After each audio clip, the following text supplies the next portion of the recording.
Wie viel verdienen eigentlich Moderatoren? Um diese Frage ranken sich ja große Geheimnisse. Eine Aufklärung gibt's jetzt hier im Video.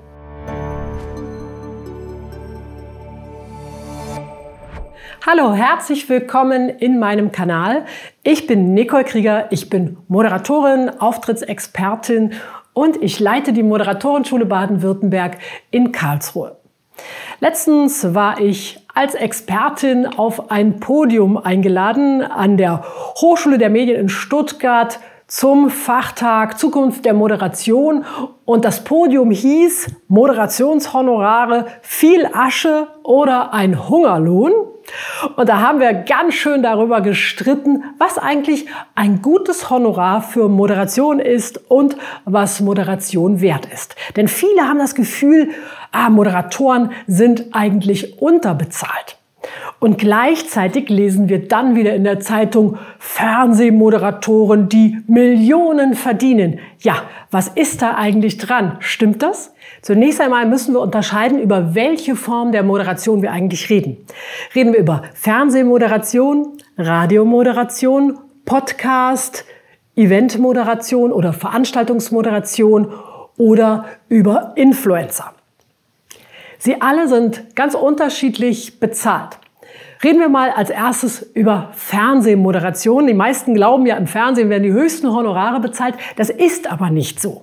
Gleichzeitig gibt es beim Fernsehen echte Topverdiener. Schauen wir uns mal ein paar Beispiele an. Markus Lanz zum Beispiel ist absoluter Spitzenverdiener beim ZDF. Er kriegt im Durchschnitt 1,9 Millionen Euro pro Jahr. Dafür muss er natürlich auch ein bisschen was leisten. 138 Mal hat er seine Talkshow dafür moderiert und er macht auch noch andere Geschichten und andere Events für das ZDF. Jan Böhmermann zum Beispiel verdient auch nicht ganz schlecht, 651.000 Euro im Jahr. Oder Maybrit Illner macht ja eine Talkshow und die kriegt 480.000 Euro. Das sind also wirklich stattliche Honorare. Aber diejenigen, die so viel Geld beim Fernsehen als Moderatorin oder Moderator verdienen, die kannst du wirklich an 2 Händen abzählen. Die weitaus größere Masse an ModeratorInnen im Fernsehen und nicht nur beim ZDF verdient deutlich schlechter. Standardsendungen beim öffentlich-rechtlichen Fernsehen werden nämlich nach Tarifvertrag und nach Zeit bezahlt. Und das ist von Sender zu Sender ein bisschen unterschiedlich und doch bewegt es sich im selben Rahmen. Also zum Beispiel eine kurze Sportsendung, das könnte so ein Sportblock während der Nachrichten sein, die wird etwa mit 350 bis 450 Euro honoriert und die redaktionelle Arbeit, die du machen musst, damit du das überhaupt moderieren kannst, die ist damit schon mit abgegolten. Für eine Nachmittagssendung in der ARD, die etwa 1 Stunde dauert, gibt es dann etwa 850 Euro pro Sendung.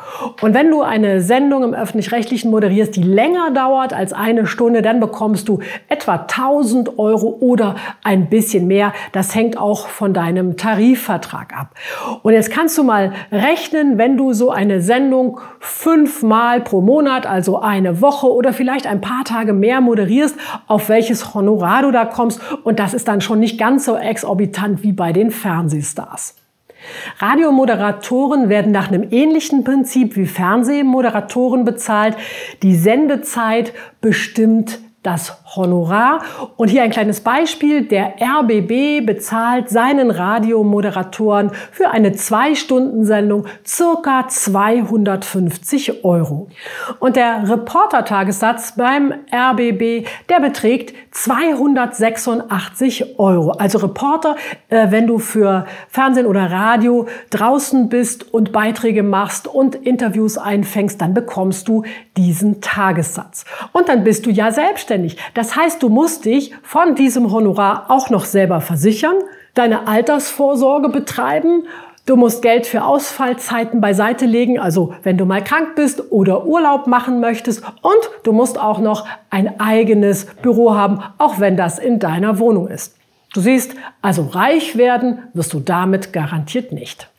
Am wenigsten wird für Podcast-Moderation bezahlt und wir reden hier nicht über den eigenen Podcast, den du selbst initiierst, sondern über Podcasts, die von Medienhäusern oder Unternehmen oder Organisationen veröffentlicht werden. Und wenn du hier die Moderation übernimmst, dann wirst du meistens nur den üblichen redaktionellen Tagessatz bezahlt bekommen, den du als Journalist oder Journalistin bekommst, wenn du für das Medium oder in der PR für eine Organisation arbeitest.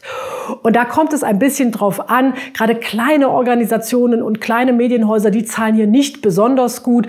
Da geht es so bei rund 200 € los. Ich finde, das ist sehr wenig. Und gut, es geht auch schon mal höher, gerade wenn du Fachjournalistin bist, dann kriegst du schon auch mal 600, vielleicht auch 700 €.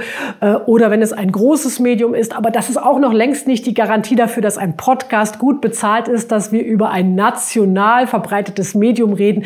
Also in Summe kann man sagen, Podcast-Moderation im Auftrag ist nicht sonderlich gut bezahlt. Und dann musst du auch hier wieder rechnen, wie oft mache ich so einen Podcast pro Monat und wie viel Arbeit habe ich wirklich damit und wie viel bekomme ich am Ende bezahlt. Also reich wirst du auch damit nicht. Interessant ist, dass kaum öffentlich über Moderationshonorare gesprochen wird. Auch das haben wir diskutiert auf dem Expertenpanel, weil das ist echt ein Problem. Wenn Moderatoren untereinander nicht wissen, was sie für eine Moderationsleistung verlangen können, dann verkaufen sich in Summe nämlich alle unter Wert.